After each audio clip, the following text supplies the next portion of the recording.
साथियों, आज हम इस वीडियो में चर्चा करेंगे कि अतिथि शिक्षक साथियों को स्कूल ना मिलने का क्या कारण है। बहुत से अतिथि शिक्षक साथियों का एक प्रश्न ये भी है कि सर हमें साला अलॉट तो हो चुकी है, लेकिन अभी तक हमारी जो ज्वाइनिंग रिक्वेस्ट है वह साला प्रभारी ने एक्सेप्ट नहीं की है। इसका क्या कारण है। दूसरा कारण ये भी जानेंगे कि साथियों जो द्वितीय काउंसलिंग होगी या नहीं होगी, इसके बारे में भी समझेंगे। तो साथियों, सबसे पहले तो हम बात करेंगे कि आपको जो ज्वाइनिंग रिक्वेस्ट है उसकी डेट आप सभी को पता है कि ज्वाइनिंग रिक्वेस्ट आपको 23 जुलाई से साथियों 25 जुलाई तक भेजना है, और साथ में जो साला प्रभारी हैं उनको एक्सेप्ट भी इसी समय में करना है, 23 जुलाई से लेके 25 जुलाई के बीच में।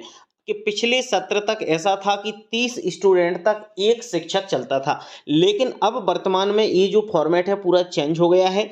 यानी एक से लेके साथियों यदि 74 तक स्टूडेंट्स हैं तो वहाँ पर 2 टीचर लगेंगे। यदि कहीं 75 से लेके 104 स्टूडेंट हैं तो वहाँ पर 3 टीचर लगेंगे, और जहाँ पर 105 हैं, 105 से 134 तक हैं तो साथियों वहाँ पर 4 टीचर लगेंगे, और जहाँ पर 135 से लेके 200 तक बच्चे हैं वहाँ पर 5 टीचर लगेंगे। साथियों ये बात समझ गए। लेकिन पिछली बार क्या था कि 30 स्टूडेंट पर एक टीचर था, यानी ये रेशियो जो था छात्र और शिक्षक का जो अनुपात था इसको इस बार बदल दिया गया है। तो कई जगह क्या हो गया साथियों कि पिछले सत्र के अनुसार ऐसा माना जा रहा है, आप सोच रहे होंगे कि 74 स्टूडेंट अभी वर्तमान में नहीं है, लेकिन पिछली बार वहां पर क्या थे एक्चुअल में कि 60 बच्चे थे। तो 60 बच्चे होने पर क्या था कि 2 टीचर पहले लगते थे, और जब 60 से प्लस बच्चे हो जाते थे तो वहां पर 3 टीचर लगते थे।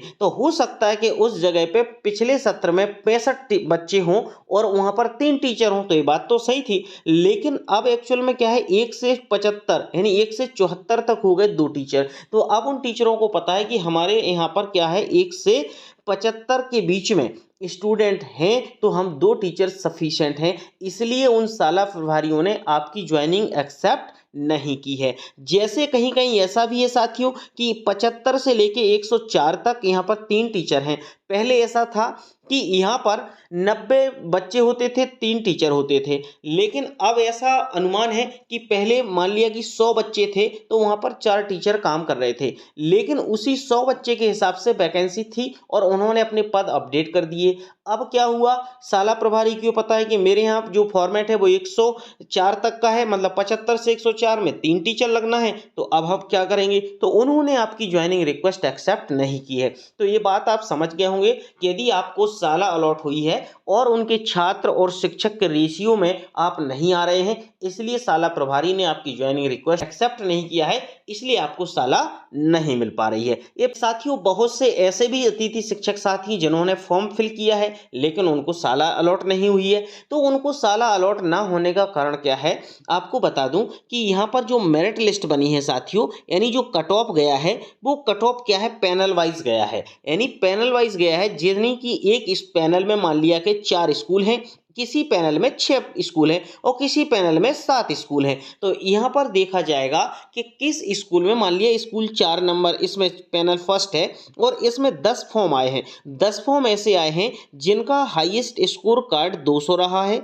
यदि यहाँ पर मान लिया कि 5 फॉर्म आए हैं और हाईएस्ट स्कोर कार्ड यहाँ पर 212 रहा है, और यहाँ पर जो 7 थे यहाँ पर हो सकता है कि 8 फॉर्म आए हैं और यहाँ पर हाईएस्ट स्कोर जो रहा 209 रहा। तो अब आप सोच सकते हैं कि देखो इस पैनल का जो हाईएस्ट स्कोर रहा वो 200 था, इसका 212 है, इसका 209 है। तो जिस पैनल में जितने ज्यादा अंक होंगे उसी शिक्षक को यहाँ पर प्राथमिकता दी जाएगी। तो इस कट ऑफ को आप जज नहीं कर सकते हैं कि हम ओवरऑल एमपी का निकाल लें और कितने कट ऑफ तक सिलेक्शन हुआ है। ये बात समझ गए हैं। तो इसमें अब आपको कोई परेशानी नहीं होना चाहिए, इसलिए आपको स्कूल नहीं मिल पाए हैं। और स्कूल ना मिलने का एक कारण और है कि जो प्रथम काउंसलिंग हुई थी उसमें साथियों अधिकतर पुराने अतिथि शिक्षक साथियों को ले लिया गया है।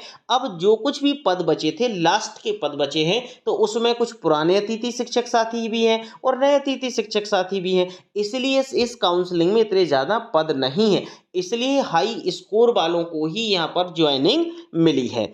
समझ गए ना। अब अगली बात हम समझेंगे साथियों कि यहाँ पर द्वितीय काउंसलिंग होगी या नहीं होगी। तो मैं आपको बता दूं कि जो सत्र 24-25 था, उस 24-25 सत्र में साथियों पहली और दूसरी काउंसलिंग हुई थी। यानी पहली हुई थी जो अपनी पुराने अतिथि शिक्षक साथियों के लिए, और सेकंड हुई थी किन अतिथि शिक्षक साथियों के लिए, पुराने और नए अतिथि शिक्षक साथियों के लिए। लेकिन यहाँ पर जो तीसरे नंबर की काउंसलिंग होती है, जैसे हम जिसको तीसरा भी बोल सकते हैं या फिर यहाँ पर दूसरा भी बोल सकते हैं, वो पिछली बार नहीं हुई थी। लेकिन यहाँ पर यदि पद खाली रह जाते हैं तो जरूर एक मौका और मिलेगा। लेकिन अभी 25 तारीख तक तो कोई मौका नहीं है। शासन एक आदेश और निकाल सकता है कि जिन अतिथि शिक्षक साथियों ने ज्वाइनिंग रिक्वेस्ट अभी तक नहीं भेजी है या ज्वाइनिंग रिक्वेस्ट उनकी एक्सेप्ट नहीं हुई है, तो उनकी ज्वाइनिंग रिक्वेस्ट एक्सेप्ट की जाए। हम 2 दिन का समय देते हैं और ज्वाइनिंग रिक्वेस्ट सेंड करने के लिए भी 2 दिन का समय देते हैं। तो साथियों ऐसे मान के चलिएगा कि जुलाई निकल जाएगा और जुलाई में लगभग सारे अतिथि फुलफिल हो जाएंगे।